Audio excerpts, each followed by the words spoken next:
Hello everyone, good morning. কেমন আছো তোমরা সবাই? আশা করি তোমরা সবাই অনেক ভালো আছো। আজ তো আমি অনেক সকাল সকাল ঘুম থেকে উঠে পড়েছি, কারণ আজ ছিল আমার পড়া। তাই আমি সকাল সকাল রেডি হয়ে সাইকেল নিয়ে বার হয়ে গিয়েছি পড়তে যাওয়ার উদ্দেশ্যে। যখন আমি রাস্তা দিয়ে সাইকেল নিয়ে যাচ্ছিলাম তখন তো রাস্তা পুরো ফাঁকাই ছিল। আমার মনে হচ্ছিল হয়তো আমি একাই ঘুম থেকে উঠে পড়তে যাচ্ছি, সবাই হয়তো এখন ঘুমাচ্ছে। এরপরে তো আমি সাইকেল রেখে দিয়ে গাড়িতে উঠে পড়েছি আর এখন সোজা চলে গিয়েছি স্টেশনে গিয়েই তো কিছুক্ষণ দাঁড়িয়ে অপেক্ষা করছিলাম ট্রেন আসার জন্য। যাই হোক, আমার তো বেশিক্ষণ অপেক্ষা করতে হয়নি, কিছুক্ষণের মধ্যে ট্রেন চলে এলো। এরপরে তো আমি কিছু না ভেবে সোজা ট্রেনে উঠে পড়লাম। ট্রেনের হাওয়া খেতে খেতে তো আমি পৌঁছে গিয়েছিলাম স্টেশনে নেবেই তো আমি গুটি গুটি পায়ে এগিয়ে গেলাম। আমি আবার এখন পড়তে যাব না, এখন যাব প্রথম আমি পিসির বাড়িতে।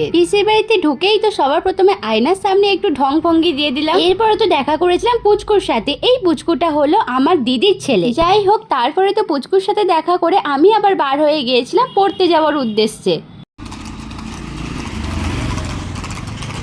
ফাইনালি এখন তো আমি পড়তে চলে এসেছি। দীর্ঘ 3 ঘন্টা পড়াশোনা করার পরে ফাইনালি আমার ছুটি হয়ে গেল। ছুটি হওয়ার পরে ছাতা মাথায় দিয়ে আবারও আমি চললাম পিসির বাড়ির উদ্দেশ্যে। আর দেখো, পিসির বাড়ি ঢুকবার মুখেই তো ওদিকে বোন আর এদিকে দিদি দাঁড়িয়ে আছে। বোন তো আমাকে দেখে আনন্দে জড়িয়েই ধরলো। আমি ওর বাড়িতে এসেছি এই আনন্দে তো ও আমার জন্য বানালো স্পেশাল চিকেন কষা। এখন তো আমরা 3 জনে এক জায়গায় হয়ে গেছি, শুধু মিসিং আছে ছোট সদস্য, সেটা হলো আমার বোন। তারপরে তো আমার পেয়ে গেছিল প্রচন্ড পরিমাণে খিদে, তাই আমি মুড়ি খেতে বসেছিলাম। মুড়ি খাওয়ার কিছুক্ষণ পরেই তো আবারও বসে পড়লাম ভাত খেতে। আজ দুপুরের মেনুতে ছিল চিকেন কষা, তাই হয়তো খিদেটা একটু তাড়াতাড়ি পেয়ে গিয়েছিল। আর চিকেন কষাটা তো বোন দারুণ বানিয়েছিল।